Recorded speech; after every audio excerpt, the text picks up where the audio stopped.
Kagulat World.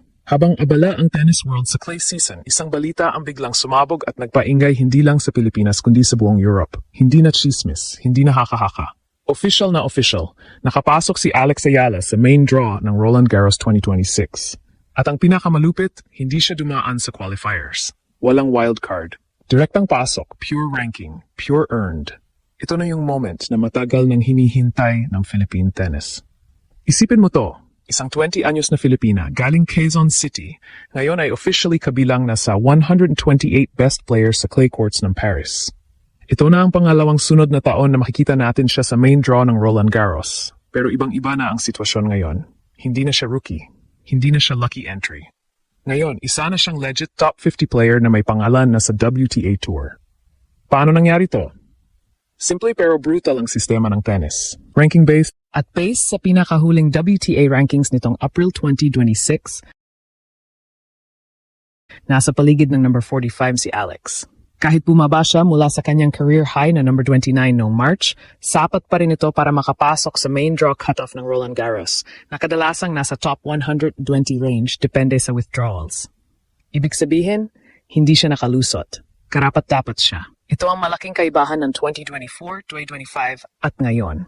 Noong 2024, kailangan pa niyang lumaban sa qualifiers. Survival mode. Noong 2025, debut niya sa main draw. Natikman ang intensity ng Grand Slam level, umabot sa first round sa singles at second round sa doubles. Pero ngayong 2026, ibang level na. Bumabalik siya hindi para matuto lang, bumabalik siya para makipagsabayan. At dito nagsisimula ang tunay na kwento. Hindi naging madali ang journey niya papunta rito. Nitong early April, nagkaroon siya ng early exit sa Stuttgart laban kay Leylah Fernandez. Straight sets loss. Para sa iba, red flag yon. Pero para sa mga nakakaintindi ng tennis, parte yun ng proseso. Clay adjustment, timing, rhythm. Hindi overnight ang success sa surface na ito. Dito pumapasok ang tinatawag na war of attrition. Ang clay season ang pinaka-demanding sa lahat. Mahabang rallies, mas mabagal na bola, at mas matinding physical battle. Pero ironically, ito rin ang surface na pwedeng mag-fit sa laro ni Alex. Lefty siya. May heavy top spin. Mahilig sa baseline exchanges. Ibig sabihin, may natural tools siya para mabuhay sa clay. Kailangan lang i-perfect ang execution.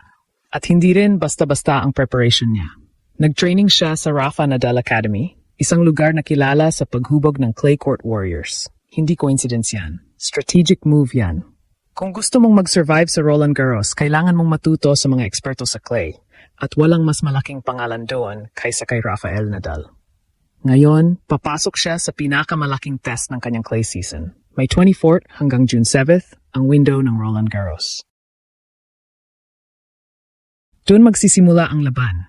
Doon niya haharapin ang pinakamalalakas sa mundo. Posibleng makalaban agad ng top seed. Posibleng ma-challenge agad sa first round. Walang easy path, walang shortcut. Pero dito nagiging exciting ang lahat. Dahil sa tennis, isang magandang linggo lang, isang hot streak, pwedeng magbago ng buong narrative.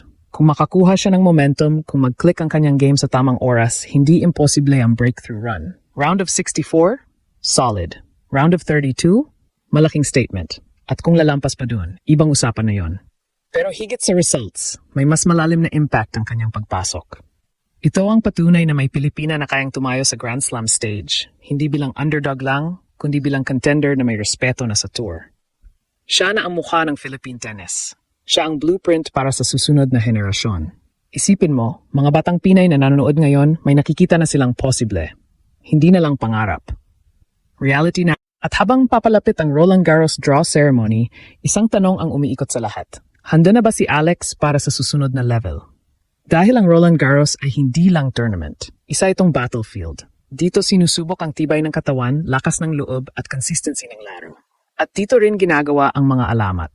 Kung may isang bagay na sigurado, hindi na siya outsider, hindi na siya surprise. Si Alexa ay officially bahagi ng elite stage. Kung susuriin ng mas malalim ang pagpasok ni Alexandra Ayala sa main draw ng Roland Garros 2026, hindi lang ito simpleng qualification story. Ito ay malinaw na indikasyon ng kanyang transition mula rising prospect papuntang legit WTA contender. Ang pinakamahalagang punto dito, hindi siya dumaan sa qualifiers. Sa tennis ecosystem, malaking bagay yan. Ibig sabihin, ang ranking niya ay sapat na para makapasok sa elite tier ng torneo. Isang level na dati ay pangarap lang para sa Philippine tennis. Tactically, may interesting dynamic sa laro ni Ayala pagdating sa clay. Bilang left-handed player, may natural siyang angle advantage lalo na sa cross-court rallies laban sa right-handed opponents. Sa clay, kung saan mas mahaba ang exchanges, nagiging critical ang ability na mag-control ng rally gamit ang spin at placement. Dito pumapasok ang kanyang heavy topspin forehand, isang weapon na mas nagiging epektibo sa clay dahil sa mataas na bounce ng bola. Kung ma-establish niya ang rhythm na ito, kaya niyang i-push ang kalaban sa defensive positions. Pero hindi rin pwedeng i-ignore ang challenges. Ang Roland Garros ang pinaka-physically demanding na Grand Slam. Kahit best of 3 sets sa women's draw, ang intensity ng bawat rally ay parang mini-battle. Ang endurance, footwork at patience ay sinusubok sa bawat game. Sa mga nakaraang laban ni Alex sa clay, makikita na may moments na nawawala ang consistency niya. Lalo na kapag napipilit siyang mag-defend ng matagal. Ito ang area na kailangan niyang i-level up kung gusto niyang mag-deep run. Isa pang critical factor ay ang draw. Sa Grand Slam format, walang easy opponent. Kahit nasa lower ranking ang makaharap niya sa first round, lahat ng players ay may kakayahang mag-pull off an upset. Kung sakaling makatapat siya agad ng top seed tulad ni Iga Swiatek o Aryna Sabalenka, magiging immediate testo ng kanyang composure at adaptability. Ngunit kung favorable ang draw at makakuha siya ng winnable first round match, doon magsisimula ang posibleng momentum build-up. Psychological aspect din ang hindi dapat maliitin. Ang pagpasok sa main draw bilang direct entry ay may kasamang pressure. Ibang expectation na ang dala mo kumpara sa pagiging qualifier. Ngayon, inaasahan na sa kanya ang performance. Pero based sa kanyang mga nakaraang interviews at matches, isa sa strengths ni Ala ay ang kanyang mindset. Marunong siyang mag-reset pagkatapos ng pagkatalo at hindi siya madaling ma-overwhelm sa big stages. Kung titingnan ang trajectory ng kanyang career, ang 2026 Roland Garros ay maaring maging defining checkpoint. Hindi pa ito make or break, pero ito ang tournament kung saan makikita kung kaya na ba niyang mag-transition mula consistent participant papunta sa consistent threat. Ang target na realistic, manalo ng 1 o 2 matches, mag-ipon ng ranking points, at patunayan na kaya niyang makipagsabayan sa clay against established players. Sa mas malaking larawan, ang kanyang presensya sa Roland Garros ay may ripple effect sa Philippine tennis.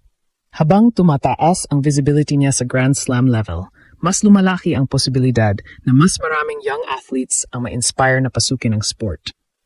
Siya ang nagiging bridge mula sa grassroots papunta sa global stage. Sa dulo, ang analysis ay simple pero powerful. Si Alexandra Ayala ay nasa tamang trajectory. Hindi pa siya finished product, but she is exactly where she needs to be.